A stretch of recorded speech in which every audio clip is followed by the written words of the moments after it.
Hey there, I hope you all are well. Today I'm going to cover the third tense, and that is future tense, and the first part of the future tense, that is future indefinite or future simple. So let's start it. The future tense or the simple future tense denotes an action that will take place in the future. That is but obvious. We all know that future tense is used for the things to be done in future. For example, I shall write a letter to you. She will return to college after the monsoons. He will finish his project by next Monday.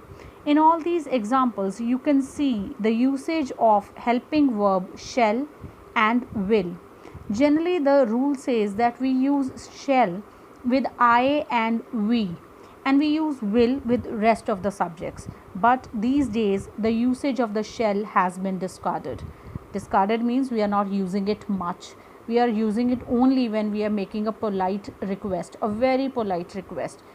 Everywhere and anywhere in future tense, we are using the word will, helping verb will. Now let's see the negative form of simple future tense. In negative form, we will just add not with the helping verb will or shall and followed by the main verb for both singulars and plurals. Fine, as I have told you earlier also that we are using will even in place of shall these days.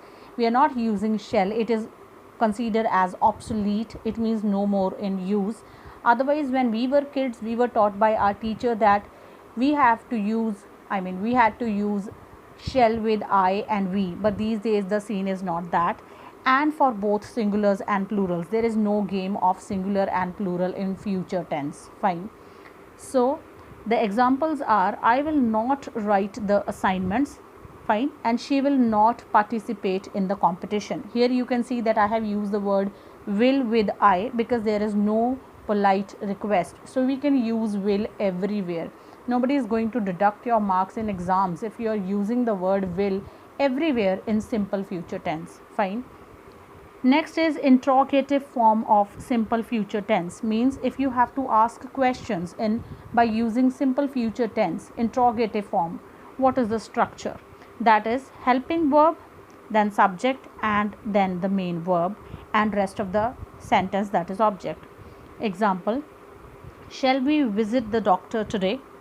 Will you buy me a guitar? Now in the first example you can see that I have used the word shall. Why? Because it's just a very polite suggestion, very polite request, I can say. Next is with WH questions. Where shall we deposit the money? We can use it in this way. Where shall we deposit the money? Fine. When will the plane arrive? Okay. Next is the simple future tense is used to express expected future events. It is used to express our future plans. Fine. For example, Shimla will be extremely cold in December.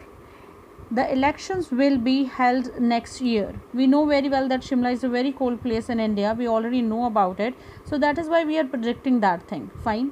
And in the next example, elections will be held next year. Again, we are telling about the future plans of election commission about some place. Right. So in these sentences you can see I have used the helping verb will and be here is used as the main verb. Such type of sentences we'll be covering in a separate video after the completion of the tenses, and the name of that video will be future time reference. We have this chapter in our 7th standard DAV board, okay, in which we have used future tense and present tense to tell about our future plans. Okay, we'll be covering that. Till then, take care. Bye bye. This was it.